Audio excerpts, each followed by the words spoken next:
Tracy Amigos, former football coaches turned insurance agents to talk about Texas Aggie football. All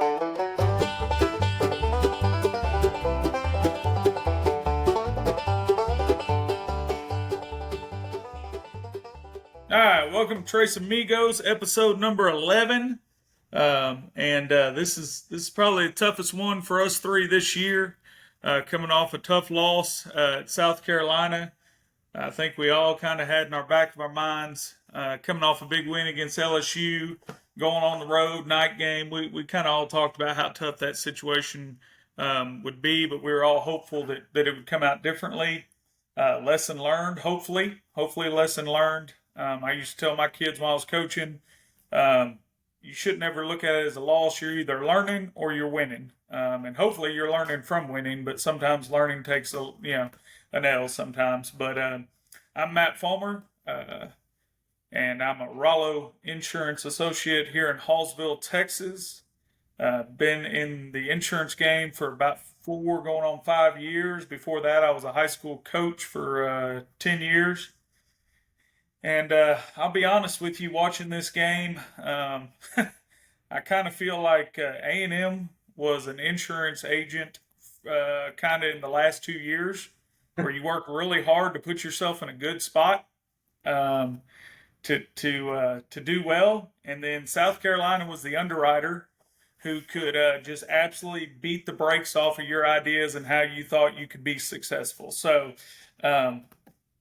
Kind of leave you grasping for air like our defenders were the other night. But it was a tough game, and hopefully we get some things corrected, get some things fixed. But it's not as all lost. We'll talk about that. We've still got a lot of positives, and still got a long way to go in this season. A lot in front of this team and Elko. So, Mark, you want to introduce yourself?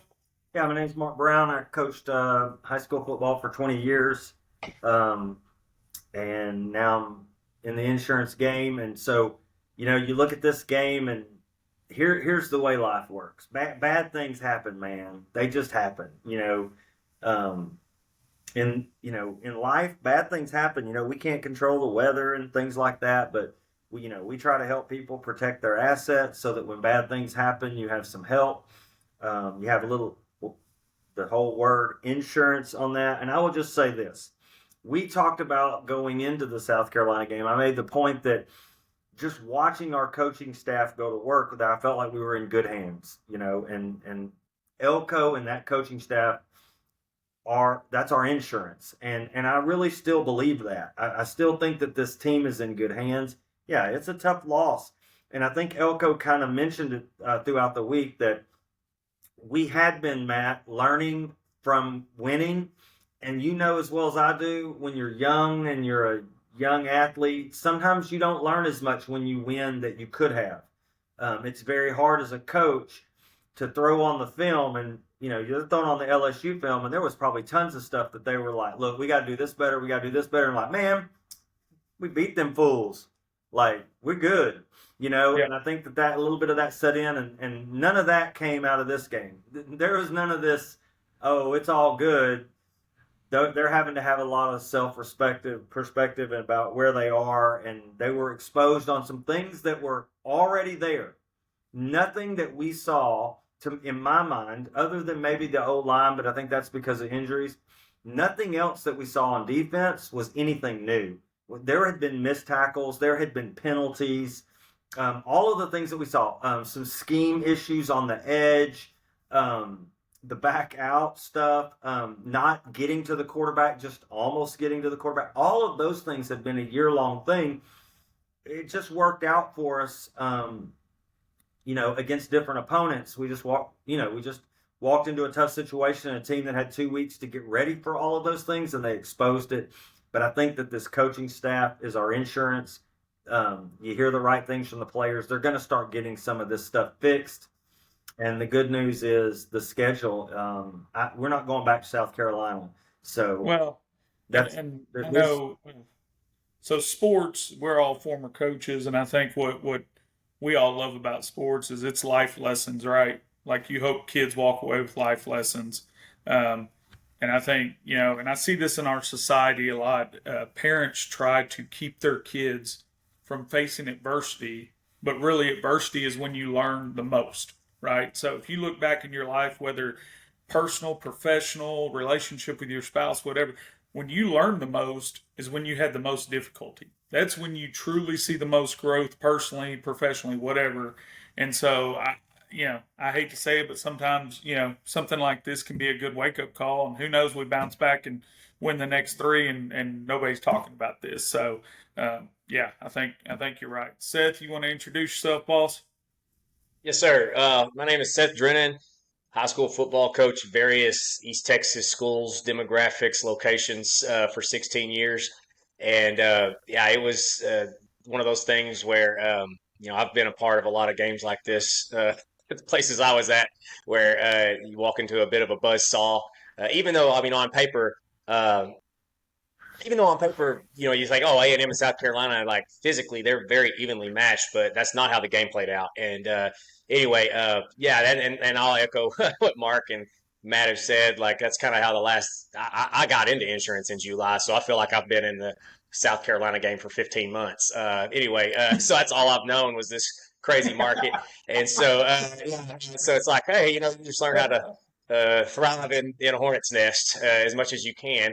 Maybe not thrive, let's say survive a hornet's nest as much as you can. And honestly, that's what those games are like. I don't think walking in there and dominating. I guess you could see a way that would happen because USC is a team that's gotten into some lost some close games. So you think a team like that maybe is at the breaking point where it's like, here we go again and all that. But you think you walk into a place like that, you'd be happy with surviving with a win. Because that's what LSU did. LSU got lucky at South Carolina.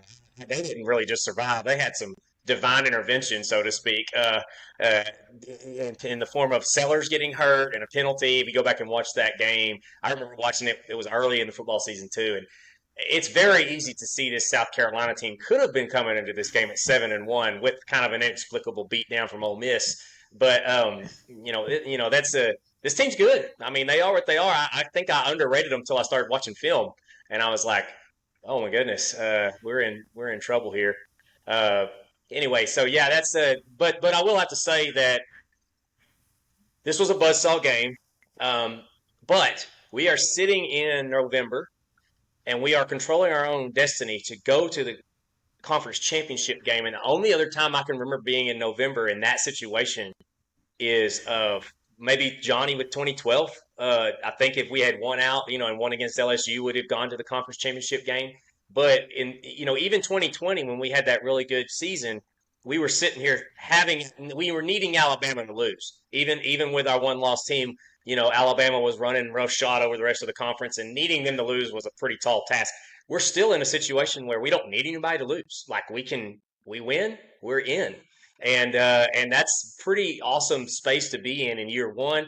I don't care if the schedule was easier. I don't none of that. Like this is a year one coaching staff that stepped in here in a situation that wasn't perfect. I mean, a lot of people have been, like Josh Pate, if you listen to him, he's been saying a long time this place was a turnkey, situation, and it is. I agree. Like from a long term standpoint, it's turnkey. This roster was not turnkey. We looked at the graphic a while back, and I'm going to redo that graphic at the bye week. That's a good next week. I'm going to redo that graphic about the snaps played. But when we looked at that bye week, or we looked at that graphic about snaps played, 40% were coming from kids who Elko brought in, 2024 class or the 2024 transfers, and most of those are the 2024 transfers. And so what you're seeing is there's still a roster element there that that played under a different culture. You know what I mean? Like they haven't only been under Elko's culture, and that's still some of that going on. You can see it show up on film on occasion, and things like that. But anyway, this is still uncharted waters. Like there's a lot of Aggies out here. I'm so embarrassed by this loss. I'm like, this is going to be the modern day game. Like the modern day college football game is there's so much parity there, and it's going to be like this. Like the idea of just running roughshod over the rest of the conference, that's gone. I mean, and so it's going to be a week to week. Like let's hope we can get there and finish in a good spot. But there are going to be games like this, especially in a place like South Carolina. I'm gonna be honest with you, I underrated their game day experience. I was blown away by that. That seems like a ridiculously impossible place to play at night. Like almost as bad as LSU. Like I've always kind of rated LSU at night as being the worst place in the SEC, but South Carolina giving a run for its money. It's the same demographic. I mean, it's Cajun Yeah. guy. It's. I mean, They both kind of live in the swamp. I mean, a lot of South Carolina coast, is you've pretty never swampy. been to Columbia, South Carolina. Yeah. I mean, Yeah. they got a patent on rowdy for sure. No doubt. No doubt. Yeah. Yeah. So we're going to go over the good, bad, and ugly on offense. Let Mark do the defense. So here's my good after the game. We're doing this a little later in the week than we normally do. So the first rankings of the playoff teams came out. We're sitting 14th. Okay, that's not in the 12, but we're sitting 14th. And like the other two guys said, we still control our own destiny. We're in the last month of the year, and we still control our own destiny. We win the next 3 games. We're going to Atlanta, and we will be in the playoffs. Okay, so I think. Everybody's angry Saturday night. Heck, I was angry. Everybody's angry. But I think when you take 24 hours, you think about it. Yeah, it's disappointing. There's plenty of things we could have done better, this, that, and the other. But I think if you'd have talked to any Aggie fan, any Aggie back in August and said, hey, man, we're going to be 7-2 heading into the last bye to go into these 3 games, would you take that? And I think every one of us would have jumped on that quick, fast, and in a hurry. So that's the good. The good is it's still out in front of us. The good is that I still believe that we have the right coach in charge. I think we've got the right OC. Me and Seth were talking. We got to remember, Klein's only in his 3rd year of calling offense. Yeah. Okay. So is he perfect? No. He's a human being. But there's a reason that Penn State, Notre Dame, and all these other big-time programs wanted that guy to run their offense. He knows what he's doing. Elko knows what he's doing. You can definitely tell why Penn State wants him after watching their offense. Absolutely. Ooh, boy, that was rough. But anyway, so that's my good. Not all is lost. Let's not get on the battered Aggie syndrome and the world's coming to an end. That's a choice. That's a choice. Yeah. Yeah.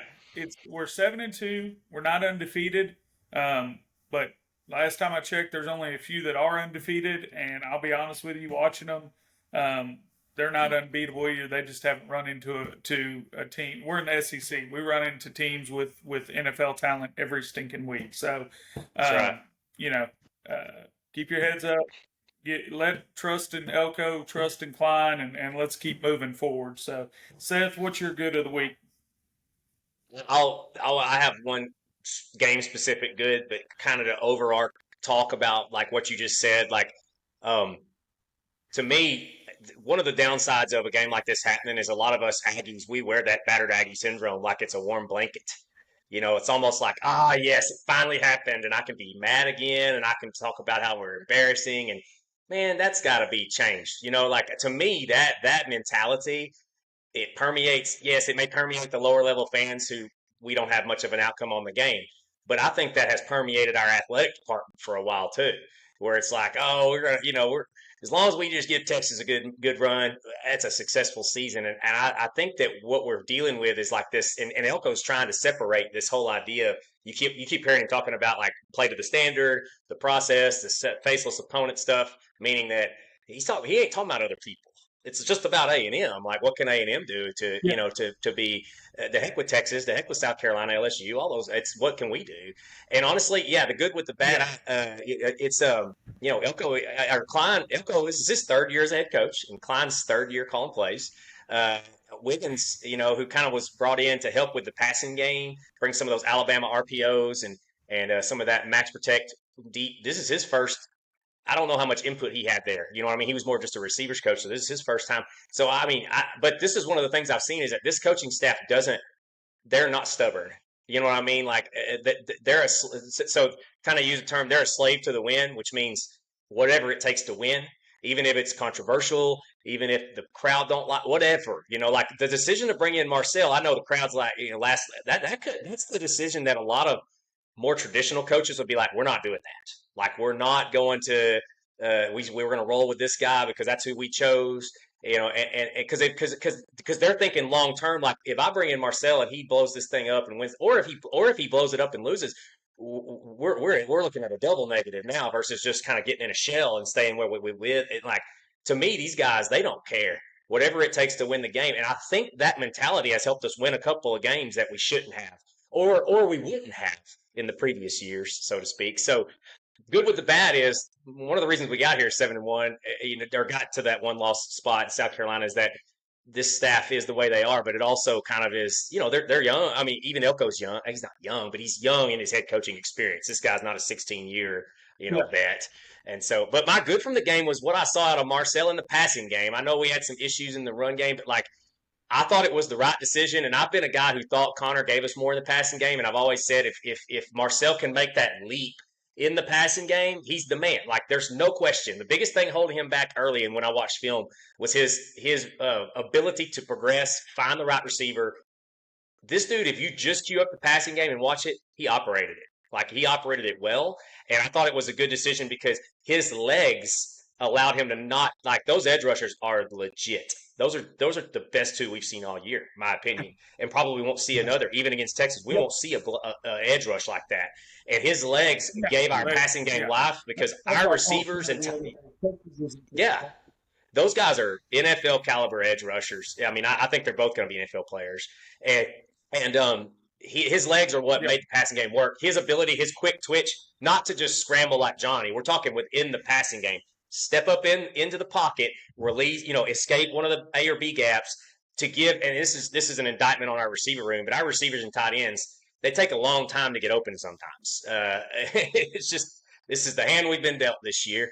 You can, maybe they'll fix it in the offseason. I'm sure they will, but like, his legs allowed our receivers and stuff to get open. You know what I mean? On some of those plays that would have otherwise been a sack, or it wasn't there. Like, at the time the clock was, the ball needed to be delivered. Our receivers still aren't on their spots yet.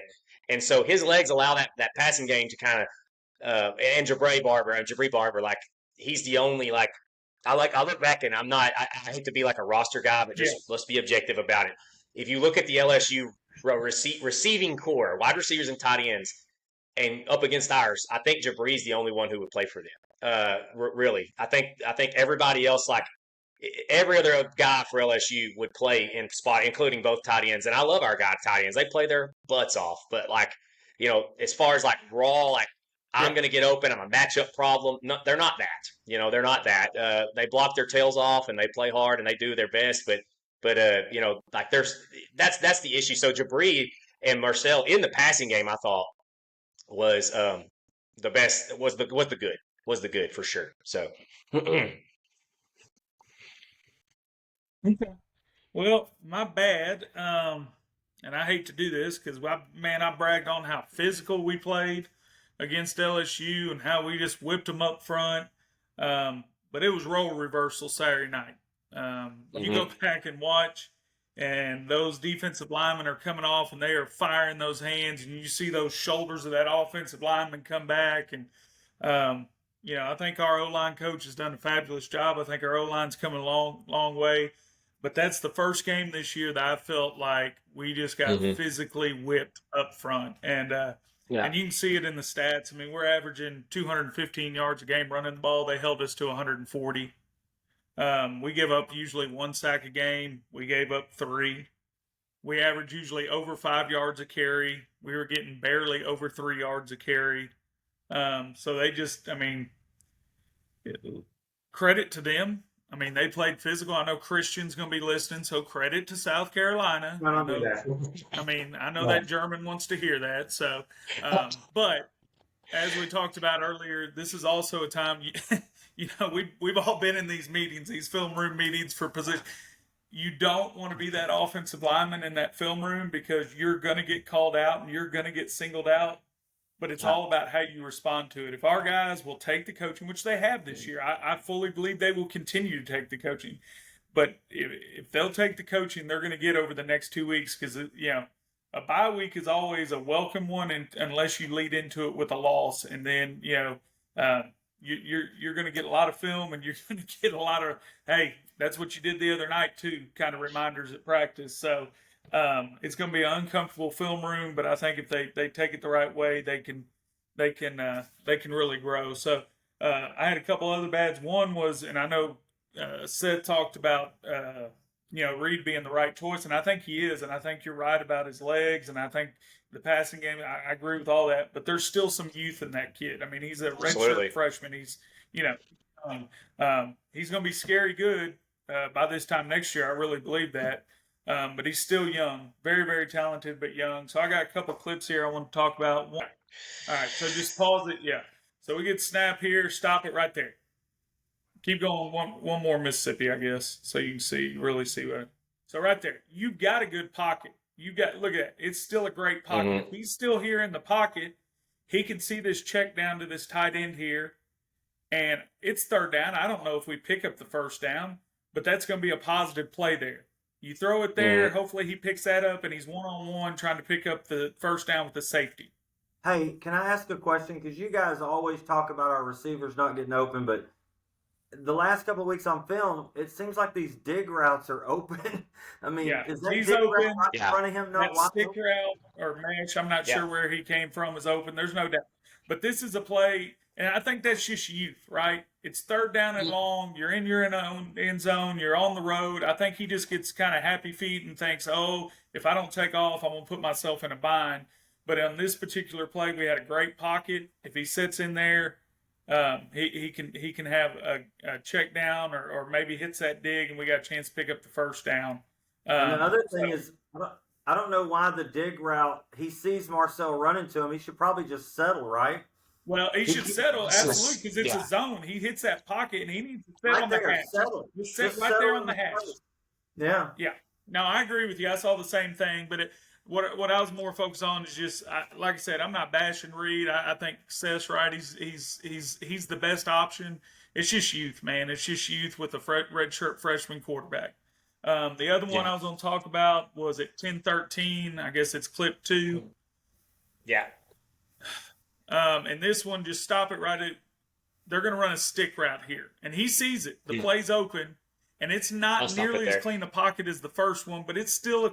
If you're going to be a quarterback in the SEC, this is where you got to step up and complete this pass. So go ahead and play it. He just he sees the people getting in his face. I get it, but he doesn't step into the throw. He throws off his back foot, and it's high and outside. Now, first down marker's down here. You're probably not going to pick it up, but it's second down. If you can get it back to second or third down and manageable, maybe we keep this drive alive. But he saw the concept. He went to the right side. Just he's got to step into that. And like I said, I get it. I mean, he's got some big dudes running at him. He's already been hit. I get it. But if you're going to play quarterback in the SEC, you're going to have to complete that pass. And then we had some missed opportunities on handoffs. Just not, we put 2 balls on the ground. One of them was on a jet sweep. If you'll go to that one, it's down on our goal line, and we're trying to get busted the ball, which I love. When he drops, when you see the ball on the ground, keep going right there. Mm-hmm. So if we don't drop that ball, we've got 3 on 2 out the gate. Yeah. So I think the concept, the play design's great. I love giving the freshman the ball. That kid's electric. But when you're on the road in the SEC, you can't put that ball on the ground there. No. So, and I had a theory, Matt, that early on in the year, they were letting him have less rope in the read game. They were telling him pre-snap, keep or give, kind of like I've mentioned, like Wascom does in the triple option back in the day, like they used to say early on. And I wonder if the coaching staff said, "Hey, we got to turn him loose," and then this is what happens. And I don't want it to happen, but this is, to me, that looked like a true read. Like he was reading that. Back, we're talking about missed opportunities, but that also goes back to the youth. You got a redshirt freshman quarterback and a freshman running back. So I got a quick story here about a freshman backed up. So this is one of those things where I know what they were trying to do, and I get in this situation, Moss was already down, but when you're backed up inside of your own 9, giving your true freshman the ball, sometimes I'm not a huge fan of, and I learned that the hard way. We were playing in a playoff game, and we were having to play my starting running back on defense for the first time that year, and he was playing a ton of it. And the team we were playing, Paul Pewitt, had a 13-play drive, and we stopped them on 4th down, backed up on our own 5, and he was gassed. My starting running back was absolutely gassed, and my backup was a true freshman. Or well, high school they're all true freshmen. But anyway, yeah, I put him in the game. God, I asked the kid. I go, "Can you go?" And he looked at me, and I knew the look. The look was, "I can go, but I don't. I need a play or two."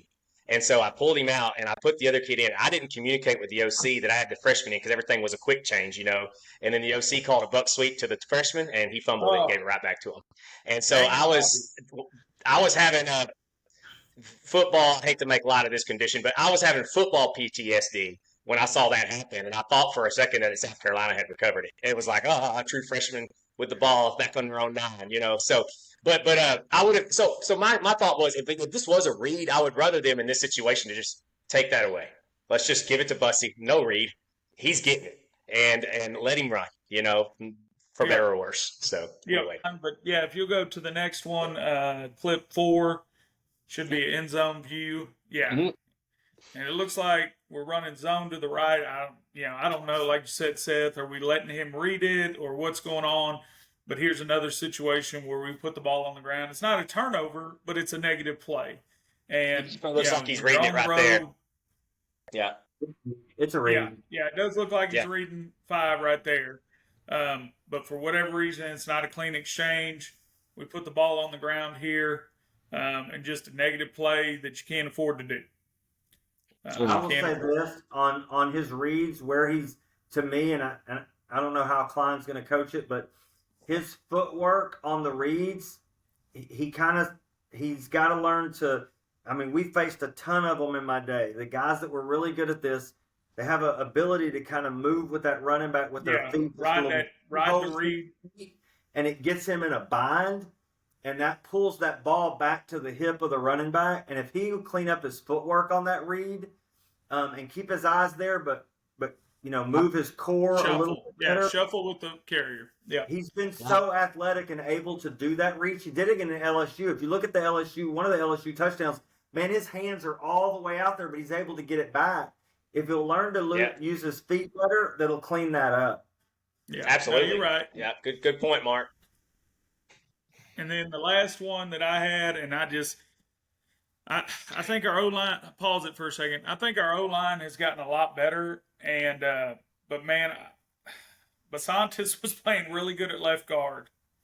And if you remember, when our starting center went down, Shannon was our backup center.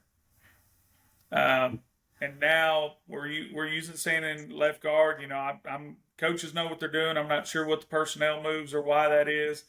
But I'd be excited to get Basantes back here and see if we can't put Shannon here, because nothing against the kid. He plays hard, but you go back and watch the film, and it's just one of the many situations I highlighted that I'm not sure what he's doing. We're running zone left. This guy's going to fit outside the guard, so he should work up to the backer. And he loops around, and this Zero's good enough on his own. We don't need to give him a free lane. But we give him a free lane, and poor Daniels is fighting for his life here. So I don't know why we loop around here instead of working up to that backer. You know, as an offensive lineman, you're supposed to tag up to the backer. But once this guy fits outside here, you know you're not going to reach him, work up to that backer. And he just, I don't know. I don't know why you're on the wrong side of that guard right there.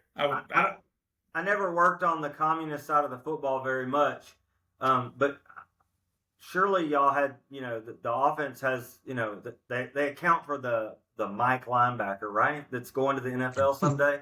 Yeah. See, that's what a drawn up play on the we board. should be tagging up to this guy, and that way, if he fits here, we got him. If he fits there, we got him. I'm not sure why that center loops around there and leaves that lane for that linebacker. So that's a big play if he does it right. Yeah, that's my bad for the game. You had we got whipped physically, unfortunately. Youth at quarterback and just missed opportunities that you can't afford to have on the road. So what was your bad, Seth? What did you have on the offensive side that was bad? This was all around the offensive line's worst game of the season. They didn't play great in pass pro against LSU, but they blocked the run very well. This was a little bit of both. And I mean, that can be disjointed too. Like, Moss may have gotten some of those short yardages and things like that we didn't quite get. Don't get me wrong, that losing him was a huge blow. But there was definitely, when you went back and watched it, there was some meat on the bone. This is very talented defensive line. A couple of spots, and I'm an old, my last 6 years I coached running back, so this is the thing, like you can have coaches, and I just want to explain this to people. You can have an offensive line coach go into the film room and say, we messed this up and we didn't convert this because you didn't pick up the linebacker like you were supposed to. You had your eyes glued to the D lineman. And then the running back room can watch the exact same film and say, hey, you didn't pick this up because you made the wrong read. You cut this wrong, And so this is how you get better. You put it all together, right? Like there is no, if you're a slave to the wind, there is no running backs going, they didn't block that. And there is no offensive lineman going, he went to the wrong spot. It's all about you and what you did, And so I know that's kind of how we operate. Right. You can tell that's how Elko runs things. So I'm excited about that getting fixed. But like a couple of things, just as an old running back coach, and some people may think, oh, this is too. All right, so looking at this clip here, this is one of our short yardage plays, 3rd and 1, I think. And so, like, this was, to me, a bad read on Amari's part. Is this blocked great? No. But you can see what I mean right there, right? Like, if I'm in the running back room with Amari, I'm asking him, why did you decide to take that, versus the other? And there was enough time there. I know it's bang, bang, but – and it's short yardage, but that right there, if you see that, I always, the running backs are taught run to a butt, run to a butt, run to a butt, run to a butt. And I see what he was seeing there on that regard, but I wouldn't have minded to see a little cut back and put your head down right there, because honestly, and I don't know how they're teaching the running back, if it's make the linebacker wrong, which a lot of running back coaches will teach it that way. Like, hey, your eyes are on the linebacker and you make them wrong, and they can set up drills on how to do that. And if that's how it's being taught, then he didn't do that right. I once again, I don't know how the running back is being taught on duo or inside zone, whatever you want to call it. I know there was a big debate on Twitter about which one it was last week in the coaching world. But either way, I know as a running back coach in the running back room, this is going to be looked at and said, hey, we could have got this. Like if we make that little jump cut, put our head down, and make the linebacker wrong, we get the first down right here. So, yes, sir. Are they trying to fold the tackle here and get the? It looks the tackle looked like he tried to come back inside. Is it just a regular double team on that too? I think it's a regular double team. And because watching at the very end, right. They just, with that double team jumping across like it did, I think that's what allowed really Amari's trying to come off to the line. I mean, 55, he's trying to come off to the linebacker, in the zone look here. So, yeah. But I just know we didn't make the linebacker wrong right there. And there is no hat in the zone blocking scheme. You'd like to think there's a hat to account for the linebacker, all of them, but there's not if they got 3 in the box. And essentially this one, when that safety rolled down, they were playing with 3 in the box. So it's on the running back to make the last hat wrong. And so, anyway, that's something I would have liked to have seen. And that's one of those things where, Amari's playing the most snaps he's ever played all year. You know what I mean? All of a sudden. Yep. And so everything's a little out of rhythm, And this one, once again, if I'm a running back and I'm anticipating how that block is setting up, run to the butt, like there was no – he just picked – you know what I mean? Like, and I know that's bang, bang, and that's tough. But a little jump cut right behind – 55 and then put your shoulders down and finish the run, I think that's a first down. And both of these, I don't even remember the exact scenario, but I picked both of these because they were both short yardage runs, if I remember correctly, where we didn't convert. Let me play devil's advocate for you. Go ahead. That linebacker is unbelievably good at triggering.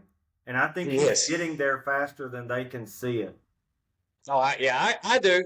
But, this is one of those This is one of those whiteboard marker wars, like I'm a running back and we've worked this exact thing, or I've tried to recreate this in drills where, hey, mesh is happening and the butt's happening fast. You better run off of it tight.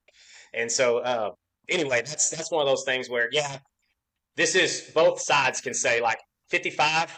I guarantee you Cushing is saying we should have gotten on 0 faster, like that should have happened faster. We should have had our eyes up.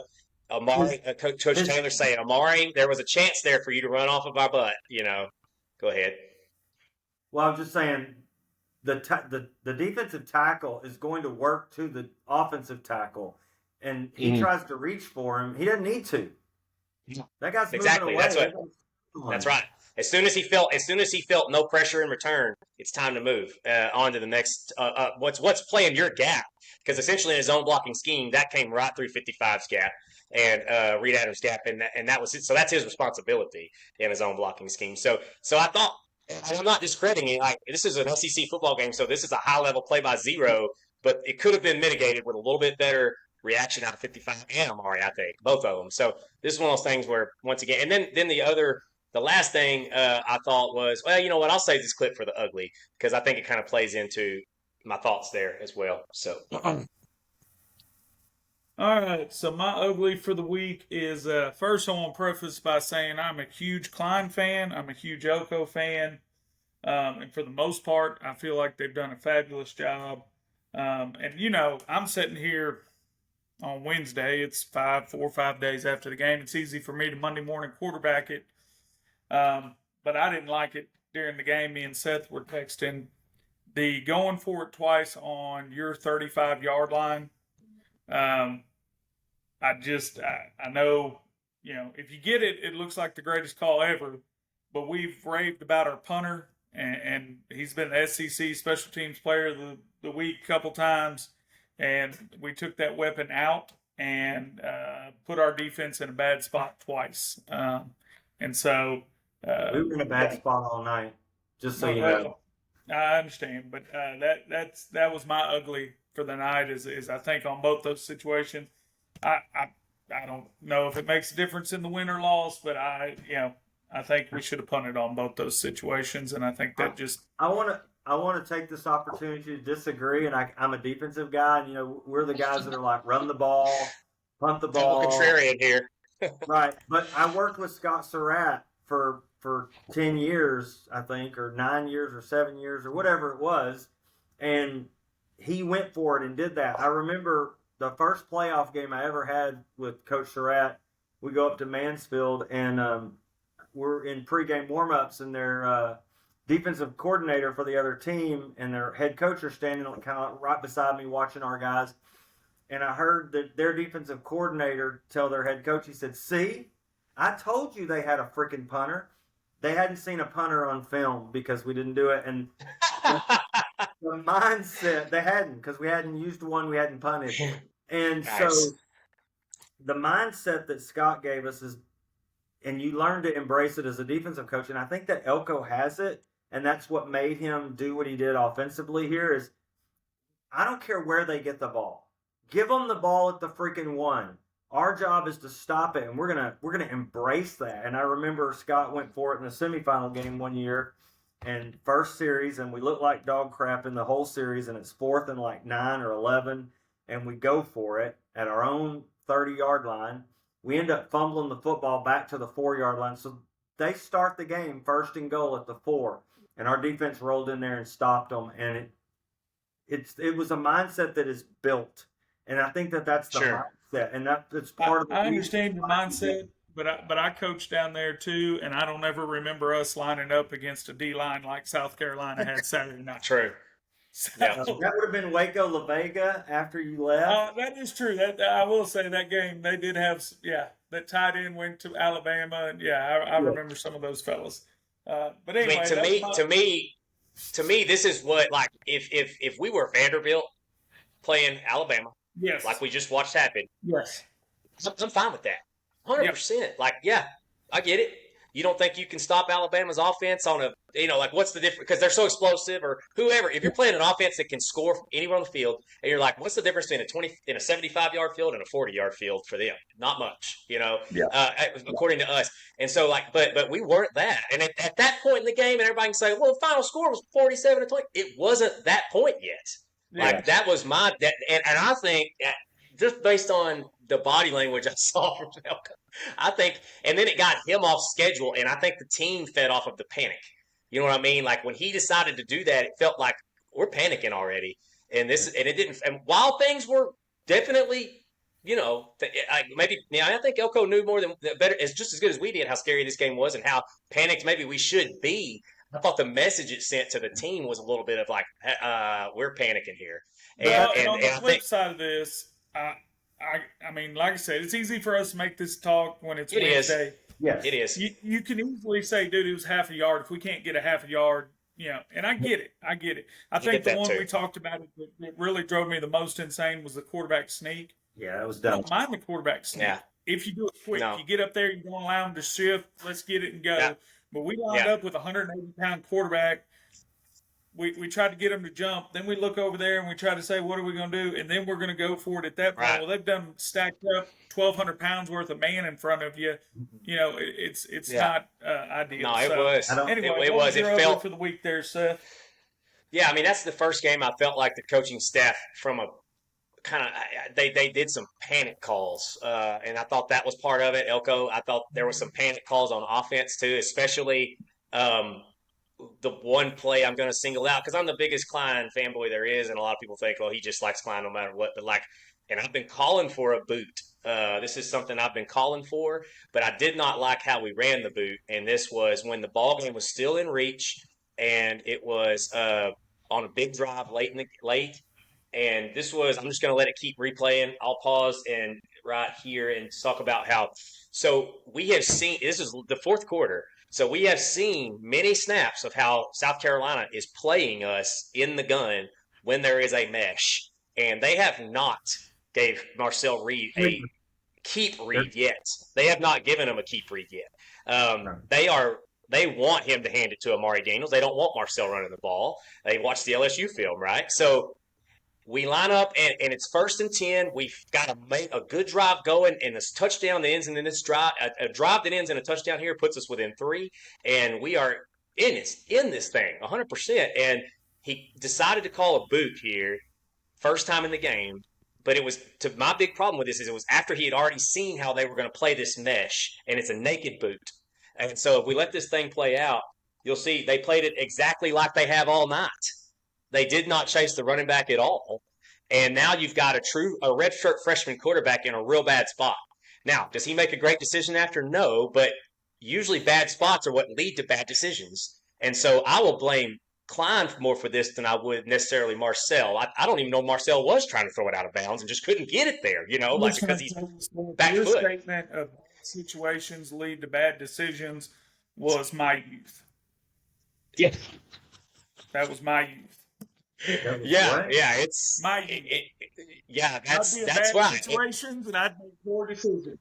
It's kind of like the whole when Mama used to say nothing goes on good after whatever was it 12 or 1. That's true. I mean that's true to an extent. If you're out and about at 2:30 in the morning, there's a lot more bad than good happening. So by design, you're probably going to wind up in some bad. So, go ahead, Coach. Yes, Mark. Yes, I would just say, just watching South Carolina on film and their defensive ends, one thing that impressed me was they don't get beat by boot. They don't get beat by stuff away from him. That's really where, if you try to expose them, they wreak some havoc. And this is an NFL guy out there, and Marcel is right now. He's in a bad spot. And I know why the coaches like to run a boot like this because it looks. I've had these whiteboard talks for days about. Well, if we run a boot off of pistol, we don't do as much pistol, or we from under center, we don't do as much under center, so that won't sell it as much. And so let's do it from the gun because that's how we do most of our mesh. And I bet that back and forth went on about how to run a boot, but I've always liked hiding the ball better with your back to the line of scrimmage from under center or pistol when you are going to run a boot. We do plenty of RPO and plenty of constraint stuff backside off of the regular gun personnel, and we've ran just enough pistol this year, probably, 8 to 10% of the snaps. It might be less, but either way, it's a significant enough percentage. They're gonna have seen it, and we haven't ran a boot off of that yet. So to me, it would be like if he was over any, and the one thing that the pistol, even if the quarterback turns his back, is it creates more depth. Right here, you see Marcel's only at about 5 yards deep. Out of a pistol boot or an old school eye under center boot, they're going to be at 9 to 10. And even if that South Carolina guy plays that right, he's got a little more room to operate, throw the ball away. He's got a little more room to throw the ball. This is 1st and 10 when you're going to go for it on 4th down. So that was I did not like this call, and I've been calling for a boot forever. And it was played exactly like you're supposed to if you're a defense, if you're South Carolina, and it forced a young quarterback into an error on 1st down. Mind you, that's what really made this one sting. Was we had a lot of momentum going, and it was a 1st down call, and so this was a this was just one of those things where I was like, as soon as we ran in the game, I didn't realize this was a boot until I watched film later. And you see how the offensive line is blocking it, and you say, okay, this was a naked boot, 100 all the way. We had Noah running a drag. We had the tight end in the flat. We had a post and a comeback on the outside, and but there was no time to operate. And I like the idea of naked boot with Marcel. You know, if you can get him flanked, he's got the speed to turn the corner, but he had no time to operate here, and put bad situation led to a bad turn outcome, and this was when the ball game was lost, in my opinion, for sure. Like, I mean, we don't get me wrong, we were down 30-20 at this point, but this ended it. Like when he threw that pick on that drive, I was like, yep, that was the ball game. And anyway, so that was my ugly. Was that call in a very crucial situation, and especially in my opinion, there was plenty of data to suggest he was not going to flank them. You know what I mean? Like if you're calling a naked boot, you really want your quarterback to flank the defense. There's enough data at this point to say that's not going to happen from that look. So that was my bad, or my ugly. That was my ugly. Was that call and the fact that I felt everything felt a little panicky from the coaching staff. And look, they were probably running on fumes because they pulled off a dadgum magic trick the week before, like they really did. So at that point, even coaching staffs at that point are like, we have shot a lot of bullets and I'm running low on bullets at this point, and so yeah, that kind of stuff is real. It happens. So anyway, that's my ugly. Go ahead, Matt. No, you're good. All right, so now we're going to hand it over to Mark. And I think after he watched that defense, what little hair he had on top of his head, he pulled that clean on out. But go ahead, Mark. We're going to let you talk about the good. It didn't look like, according to your notes here, there's much to talk about there, but then you had some bad and ugly, and I think we all watched the same game, but tell us what you saw. Well, I mean, the only good I could find out of this, it's a really bad film, and we've all been there where the whole film is bad. There's not a lot of good. It's burn the film, top film, right? And I'll tell you this, the worst one I ever had, I think we'd won 31 straight games, and we go to Chapel Hill, and it was ugly. It was like this. It was, you watch the film, and it's really bad. And those things actually make you better. We ended up winning a state championship that year, because you can build off of mistakes. You can learn from them. But, B.J. Mays is still in there. He caused another turnover. That is the good. B.J. Mays is a good player. So he was my good. As far as the bad, I don't know if I've mentioned the back out yet, but we really struggle in our concepts of what we're running, letting the back get out. And teams are getting more film time with that. And as they do, they kind of expose that. So we still struggle with the back out. We got out schemed on our empty check. Seth, do you have that clip? I do. The first empty check? Is this the This first is the first one. This is the first one that went for a touchdown. Yeah. Oh, I don't have the very first. Oh, yeah, that's the first empty check is the Scooby Blitz, right? Right. I only have the end zone, sadly, which that might be good enough. That's fine. All right, so stop it, because what we do here is it's empty.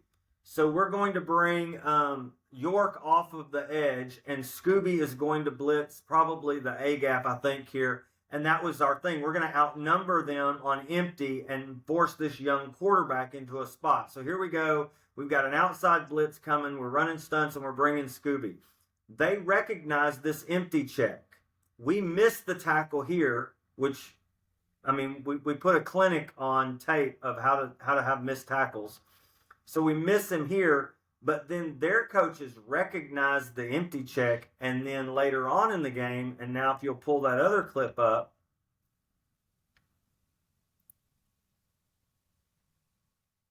they're like, oh, okay, so we know if we go empty and based on the formation, you're going to bring York off the edge and Scooby's going to blitz, so we'll just run around the end on you, and they got us.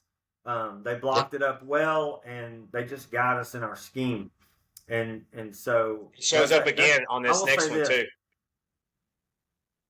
Yeah. So empty. Here comes the blitz off the edge. We'll just outnumber them. The Mike linebacker is eliminating himself from the blocking scheme because of the blitz. So he's going to go inside no matter what. We'll just get around him. And he's a pretty good athlete, and he almost got around that and made the play, but, he didn't. And they didn't even account for him, if you notice, because they know he's blitzing. So they're a good coach team. Look, Missouri's still ranked 24, which is a joke to me. This team is more Missouri's ranked what? Yeah. South Carolina is more talented, and they're far better coached offensively and defensively. They did an outstanding job of coaching. Their defensive stuff, I love it because what they do defensively is a lot like what we did at Carthage. And you start looking at plays like that boot going one way, and you see three guys just not even paying attention to it. And that's a well-coached football team, and we missed a ton of tackles. So my bad is we struggled with a back out. We got beat on our empty check.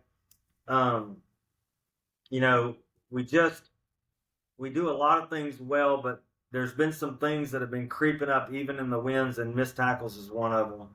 And so that literally becomes ugly. Can I add something that I said that beforehand, before this game, that this game reminded me a lot of Arkansas. And then when you watch film, you're like, ooh, they're better than Arkansas, but it reminds me a lot of Arkansas. And we adjusted in the Arkansas game to rush the front side of Taylon Green. We didn't early, and they hit on the touchdown, right? They hit that touchdown to the tight end against our boy Hill.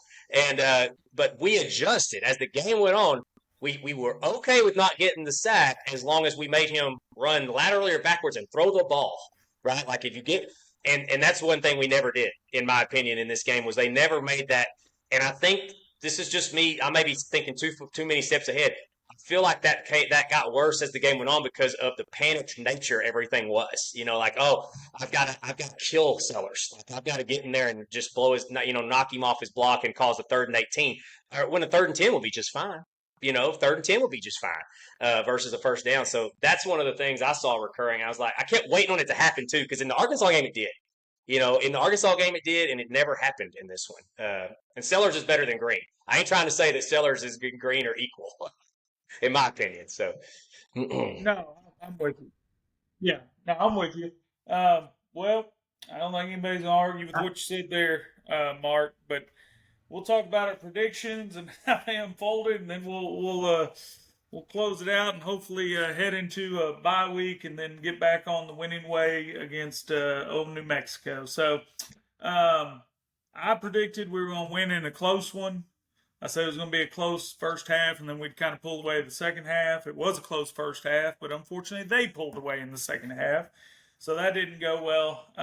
And I'll tell you that the worst thing for me is I just feel bad for the kid, but my player of the game was going to be Moss again, and I think he would have had a good game. Hate to lose him for the season.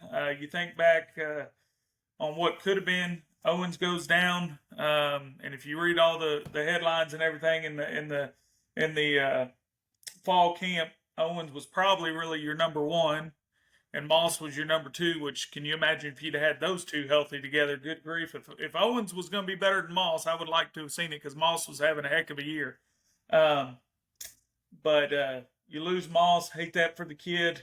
Hope he heals. Would love to have him back next year. Maybe him and Owens both healthy and seeing what those two can do together would be exciting. But yeah, other than that, my prediction was not so bueno, not so good. So, Mark, tell us about yours. Yeah, I tried to speak some life into existence. Scott always talked to us about, just you have to have the confidence that you're going to be great. Don't ever say the negative before the game. And so I hate predictions, but I predicted us to win big, and we did not. And I'm just really impressed with the job that the South Carolina coaching staff did. I already knew their players were talented, but they have a Gamecock battered syndrome. They really do, and I thought we could get them into that. I thought we could get them into that, and we didn't. And they just kept feeding off of their confidence and our mistakes, and it was bad. I thought Tyler York would be the player of the game, and I thought we did some things scheme wise with him by bringing him off the edge more and stuff that maybe we probably shouldn't. We probably should have played him a little more straight up, and I think that he would have helped the cause because he's learned how to play out of base. So that really sucked, but. Yeah, I will say this. I know, again, I must speak some life into us. You look at our schedule. there are no more South Carolinas on our schedule. I don't care what the rankings are. There's a good team down there at the end of this, but their quarterback's not going to be elusive. They're not going to be the physical monster and that we're facing. That's my key to it. They're not gonna be physical like No. South Carolina was. I do think that's coming after that in that little game Yeah, right no after that. I think that we're going to face that again. But this team's going to get better if we can try to get healthy again. I think we're going to be okay. There's a lot of good scheme. You're showing that quarterback running around, and you look at the secondary, and they had it locked freaking down. They played that stuff perfect. Our back end looks good. Our linebackers are good. I think we schemed them a little bit too much this week. So let's just get better. Let's ride this thing out and see what happens. Because right now, if you look at the rankings for the playoff, we're the second team out, and there's teams that are in there right now that are going to get beat. If we'll just some elimination games. Yep. If we'll just do what we got, an easy one coming up. After the bye, Auburn is Auburn. They're a mess. And then that big game at the end. I just think about going down to College Station in 1987, and A&M's playing that team to the right to go to the Cotton Bowl, and it was a great game. It was a great atmosphere. It was one of the largest crowds at Kyle back then, and we beat those guys and went on to beat Notre Dame in the Cotton Bowl. And this team and this atmosphere, and what did we want? What did we want at the beginning of the year for that game? We wanted it to be the game that's going to say, okay, winner gets to go on to the big game, and the loser probably doesn't. And we're set up for that. Let's let Elko and those guys get some things fixed. Let's get Daniels and those other running backs some more reps and more practice. Let's clean up the mesh stuff. Let Marcel get better at the passing game, and I think it's going to be fun. I really do. I think the Aggies need to just temper everything and say, let's ride this thing out and enjoy it a little bit. Absolutely. That's right. Yeah. That's right. Seth, tell us about your prediction, how it unfolded there, boss. Well, I'm kind of like Mark. I went back and forth. I didn't want to predict the loss, but in my head I was worried big time. And all my friends, just to be positive, to be positive. When people text me, like, because people call me, what do you think about this game? Text me, what do you think about this game? All I would text them back is scared. That's all I would text them back. And I wouldn't try to. But on this, since we got to do a prediction, I was like, maybe we squeak by. And anyway, I had my player of the game to be Tyler White because I thought it was early. There would be some blows exchanged defensively, and flipping field position would be huge. And I kind of wish he had a chance to be player of the game early. That game, anyway, but it's it is what it is. And I'm with one of the beauties of, I know everybody says NIL's ruining the game and blah blah, whatever. I think one of the beauties of NIL is a guy like Le'Veon Moss, because I don't know what he's paid, but I know it ain't $20 an hour. He just got hurt. I don't know we don't know what this injury is. Worst case scenario is he's never the same. Best case scenario is he's back in 6 weeks. I don't know. And in college game, we're not going to know for a while. However, the fact that he was able to make some money as a junior, and I doubt it was little. I imagine he's one of the better paid offensive players.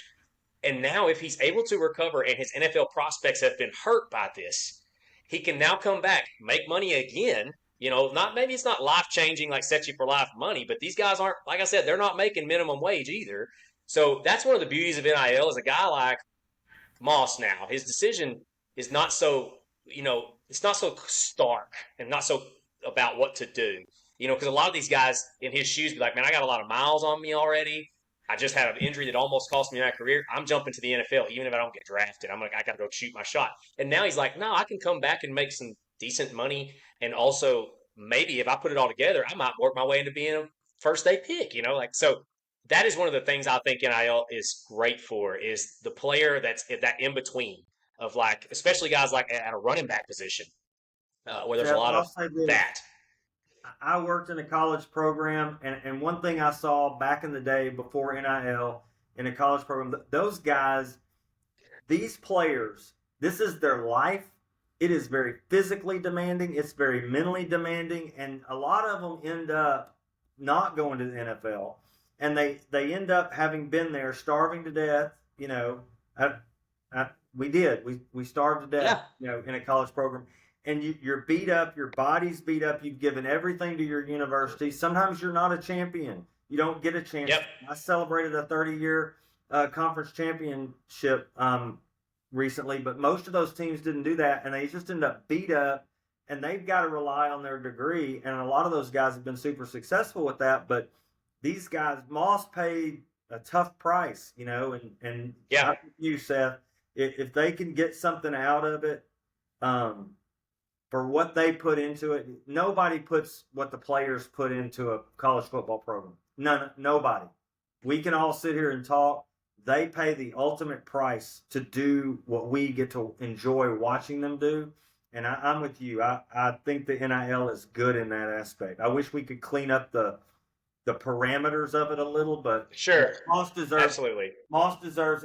Aggies out there, keep pouring into that kid, even in this time. Don't give up on him because I think he Absolutely come back. 100%. Well, that's going to do it for this week's episode. Hope you enjoyed it. Thanks for listening. I know we talked about having a special guest this week. We pushed him out till next week, but you're going to want to tune in because if you're around my age, he was a pretty big deal. Mark's a little older. He, maybe he coached against him. I had to coach against him in high school, just so you know. Okay. Well, there you go. So I'm not going to let you know who it is, but probably be worth tuning in next week. Appreciate you listening this week. Gig 'em and have a great week. Yeah. Eat the hell out of the bye week.